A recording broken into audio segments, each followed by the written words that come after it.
दोस्तों, कहानी का आनंद लेने के लिए कहानी को पूरा सुनिएगा और अगर कहानी अच्छी लगे तो लाइक कीजिएगा। चैनल को सब्सक्राइब नहीं किया है तो चैनल को सब्सक्राइब कर लीजिएगा ऐसी कहानियाँ सुनने के लिए। तो चलिए स्टार्ट करते हैं। आज मुझे उठने में थोड़ी देर क्या हो गई। सब ने घर को सर पर उठा लिया। हर तरफ शोर मचा था। मुझे ये नहीं मिल रहा, मुझे वो नहीं मिल रहा। आरती, आज उठोगी या हमें भूखे ही भेजोगी? हमारे कपड़े भी नहीं मिल रहे।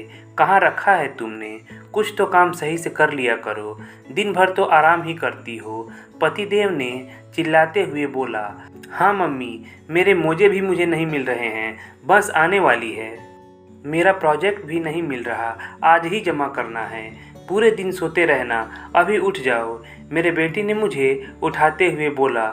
बहू, मुझे चाय मिलेगी या इस बुढ़िया को खुद से उठकर चाय बनानी पड़ेगी? मेरी सास ने आवाज़ लगाई। जी आ गई। वो आज तबीयत थोड़ी ठीक नहीं लग रही थी तो इसलिए उठने का मन नहीं कर रहा था। मैंने सफाई देते हुए कहा। क्या हुआ? अचानक से राजीव ने मुझसे पूछा। वो कल सर में थोड़ा। मैं अपनी बात पूरी कर ही रही थी। खैर, जो भी हो दवा खा लेना, सब ठीक हो जाएगा। उन्होंने मुझे बीच में काटते हुए बोला। मैंने हाँ में सिर हिलाया और काम में लग गई। सचिन, ये तो रहा तुम्हारा प्रोजेक्ट। कहाँ ध्यान रहता है? सामने तो पड़ा है। और ये लो तुम्हारे मोजे। मैंने बेटे को उसका सामान पकड़ाते हुए कहा। जल्दी से चाय का प्याला माँ जी को पकड़ाया। फिर राजीव को उनके कपड़े निकाल कर दिए। उसके बाद मैं रसोई में चली गई। लंच बनाने लगी। मेरा सर अभी भी दर्द से फट रहा था। शायद बुखार भी है। आंखों में जलन भी हो रहा है। फिर भी काम तो करना ही था। मैं बस यही सोच रही थी कि पूरे दिन में मैं फुर्सत से बैठती नहीं। सबकी हर ज़रूरत को देखना, पूरा करना मेरे ही तो जिम्मे था। पूरे घर को संभालना, सबका ध्यान रखना, खाने से लेकर सोने तक एक एक चीज़ बंदोबस्त करके मैं ही रखती हूँ। पर फिर भी सबको ऐसा क्यों लगता है कि मैं पूरे दिन आराम करती हूँ? मेरी इस घर में कदर ही नहीं है। मैं इतना सोच ही रही थी कि राजीव ने आवाज़ लगाई। आरती, मुझे देर हो रही है। गाड़ी की चाबी कहाँ है? और ज़रा जल्दी टिफ़िन भी ला दो। टिफ़िन हाथ में लिए चाबी ढूंढने गई तो उसे टेबल पर पड़ा देख मैं खिंच उठी। ये आपके सामने तो रखी है, फिर भी आप आवाज़ लगाए जा रहे हैं। पता नहीं मैं ना रहूं तो इस घर का क्या होगा? हाँ, तो कौन सा एहसान कर रही हो? अगर पापा की नज़र नहीं गई तो इसमें उनकी क्या गलती है? पूरे दिन काम करते हैं, ध्यान नहीं रहा होगा। आप तो दिन भर आराम ही करती हो। इतना सा काम कर ही दिया तो क्या हो गया? इस बार सचिन भी मुझ पर चिल्ला उठा। आप देख रहे हैं ना, अब ये भी मुझसे ऊंची आवाज़ में बात कर रहा है। मेरी कोई इज्जत नहीं है क्या?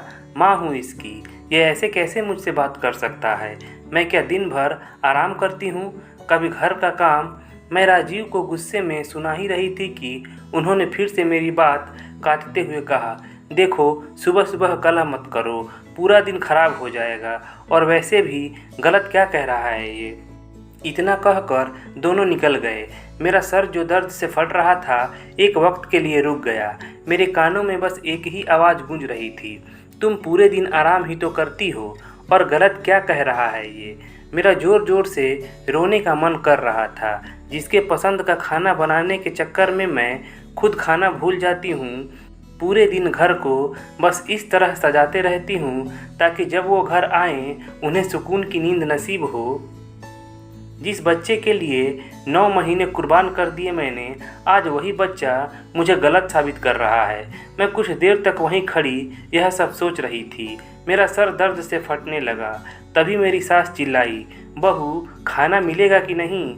आपके बेटे को तो लगता है कि मैं कोई काम ही नहीं करती, घर पर बैठकर आराम करती हूँ।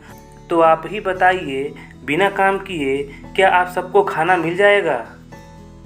चली जाऊंगी छोड़कर तो सबका दिमाग ठिकाने आ जाएगा। मैंने अपना सारा गुस्सा सासू माँ पर ही निकाल दिया। माँ जी मुझे देखती रह गई। मैंने खाना परोस कर माफ़ी भी मांग ली क्योंकि उन पर चिल्लाना सही नहीं था। थोड़ी देर बाद फ़ोन की घंटी बजी। मेरे पिताजी का फ़ोन था। उन्होंने बताया कि मेरे दादाजी की तबीयत अचानक बहुत ख़राब हो गई है, मुझसे मिलने के लिए बोल रहे हैं। क्योंकि मैं अपने दादाजी की लाडली थी तो यह सुनकर अपने आप को रोक नहीं पाई और तुरंत सामान बांधकर निकल गई। जल्दी में मुझे राजीव के दफ्तर में फ़ोन करके बताने का ध्यान ना रहा और सासू माँ सो रही थी, इसलिए मैंने उन्हें जगाया नहीं। शाम को जब दोनों बाप बेटे घर आए और आरती आवाज़ लगाने पर मैं हाजिर नहीं हुई तो पूरे घर को छानने के बाद सासू माँ से पूछा मेरे बारे में। उन्होंने राजीव से कहा, आरती आज घर छोड़कर जाने की बात कर रही थी, कहीं चली तो नहीं गई घर छोड़कर? नहीं नहीं, आरती ऐसा नहीं कर सकती, वो ऐसा क्यों करेगी? राजीव ने कहा। मम्मी सच में चली गई क्या? आज हमने उन पर ज़्यादा ही चिल्ला दिया था। सचिन को शायद गलती का एहसास हो रहा था, यहीं कहीं आसपास गई होंगी, आ जाएंगी। इतना कहकर सब अपने काम में व्यस्त हो गए। रात होने लगी तब सचिन ने कहा, पापा मुझे लगता है मम्मी हमें सच में छोड़कर चली गई। सचिन रोने रोने को हो गया। नहीं बेटा, ऐसा नहीं है, राजीव चुप कराते हुए बोला। लेकिन गई कहाँ? ये ऐसे बिना बताए कहीं जाती भी नहीं। फिर आज अचानक? अब तो मुझे भी चिंता हो रही है। सचिन बोला, पापा मम्मी को कुछ हो तो नहीं गया ना? नहीं बेटा, रो मत, मम्मी आ जाएगी। मम्मी मुझे माफ़ कर दो, मैं अब कभी ऐसा नहीं बोलूँगा। वापस आ जाओ मम्मी। सचिन रोने लगा। राजीव अगल बगल हर जगह ढूंढने लगा।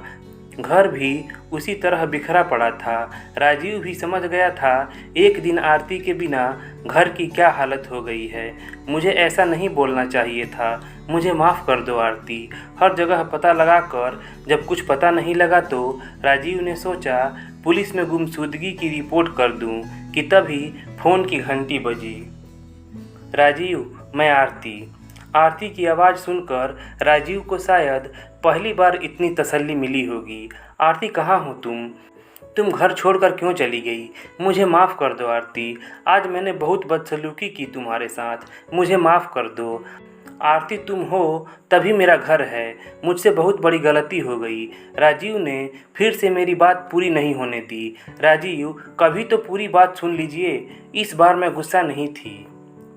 आंसू से भरे आंखों को पोंछते हुए मैंने कहा, मेरे दादाजी की तबीयत खराब हो गई थी अचानक। सुबह पापा का फ़ोन आया तो मैं खुद को रोक नहीं पाई, आपको फ़ोन करना भी भूल गई ऑफिस में। आरती, तुम वापस आ जाओ, जल्दी आ जाओ। मेरी आंखों में भी खुशी के आंसू थे। चलो इसी बहाने इस हाउसवाइफ की कीमत तो समझ आई। हाँ राजीव, मैं जल्दी आ जाऊंगी। इस बार मेरे मन में तसल्ली थी कि जिस घर में मैं वापस जाऊंगी उस घर में मेरी अब कदर तो होगी। दोस्तों, अगर कहानी अच्छी लगी हो तो प्लीज़ लाइक कीजिएगा। चैनल को सब्सक्राइब नहीं किया है तो चैनल को सब्सक्राइब कर लीजिएगा। चलिए मिलते हैं अगले कहानी वाली वीडियो में। धन्यवाद।